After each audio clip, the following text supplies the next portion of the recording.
A gente recebe pedidos de remoção de enxame 3, 4 vezes ao dia. Esses pedidos vêm às vezes de órgãos como Defesa Civil e até particulares, quer dizer, na maioria das vezes particulares, bombeiro, né? Eles ligam demais para nós. E daí, nós vamos remover essas abelhas e vamos levar para onde? Para onde essas abelhas vão? Então a gente busca parceiros, pessoas que queiram ajudar nessa conservação, nessa preservação das abelhas. Você sabe o porquê que essas abelhas vêm para a cidade? É simples, gente, não tem mais flor, não tem mais mata. Porque há muito desmatamento, muita pecuária, com respeito, né? Enfim, as pessoas até mesmo na cidade não deixam, só para vocês terem uma ideia, até mesmo na cidade elas não gostam que você plante uma muda de uma flor, de uma árvore frutífera, na calçada ou no jardim, na rotatória do seu bairro, não pode. Você planta, eles vão lá e quebram o broto.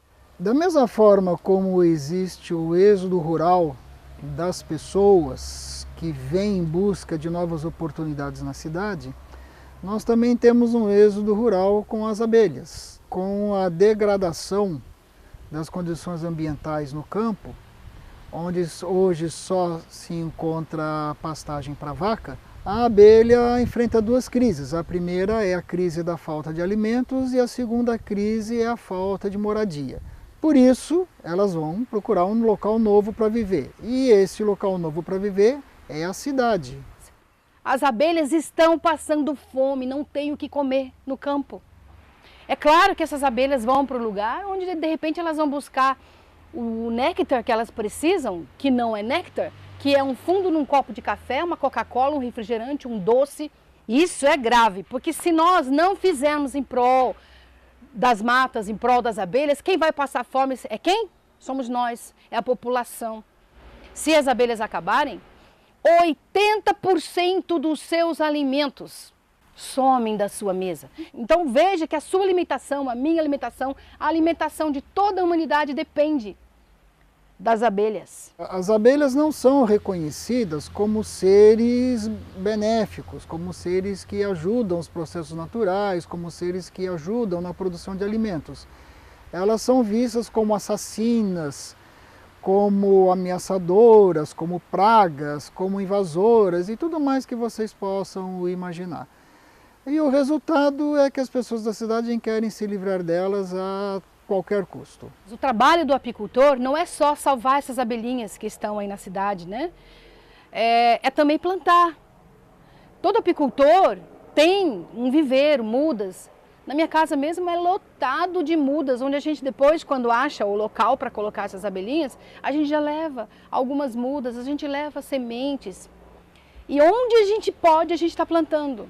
O trabalho do apicultor nessas situações é de retirar as abelhas de locais onde elas se acomodaram, do ponto de vista da cidade, locais impróprios, e de alguma forma mandá-las de volta para o campo. Não aquele campo onde você só vai ter capim para a vaca, né, onde ela vai retornar à sua condição de falta de alimentação.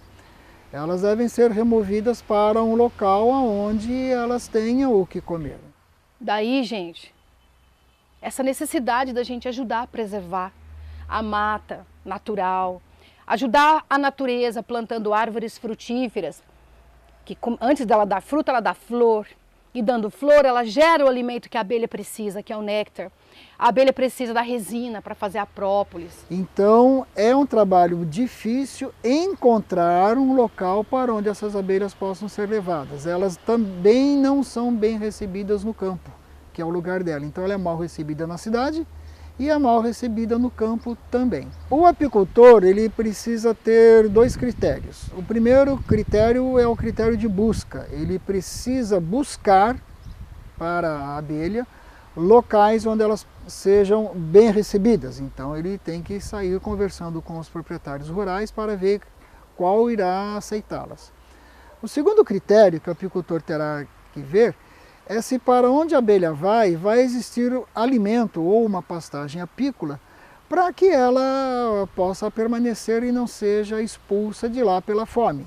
Então, quando a gente encontra o parceiro que recebe o apicultor com essa caixa, com essa colmeia, né, com essa abelha que foi resgatada na cidade, ela recebe um kit de flores, de mudas de flores, árvores frutíferas, de preferência até, né, porque aí ajuda a preservar os outros ecossistemas. Esses munícipes, eles não vão mexer com abelhas. Quem vai mexer com abelhas somos nós que temos a capacitação para isso. Mas, depois de tanto a gente falar do universo apícola, que é uma maravilha mesmo, é uma bênção, muitos deles acabam virando apicultores. E aí entra os cursos profissionalizantes, né? Nós temos aqui o Senar, que é o Sindicato Rural, que é uma capacitação a nível federal, gratuito, um curso totalmente gratuito e maravilhoso, espetacular. E tem também o curso de tecnólogo em apicultura e meliponicultura na Unital, aqui em Taubaté, no estado de São Paulo. Caso apareça um enxame aí na sua redondeza, na sua casa, chame o apicultor, que ele é técnico, ele é capacitado para isso, e ele salva essas abelhinhas e salva você, tá bom? Um dia desses entrou na casa da minha filha, imagine. Ou seja, essas coisas acontecem com a gente. Não é só com os estranhos.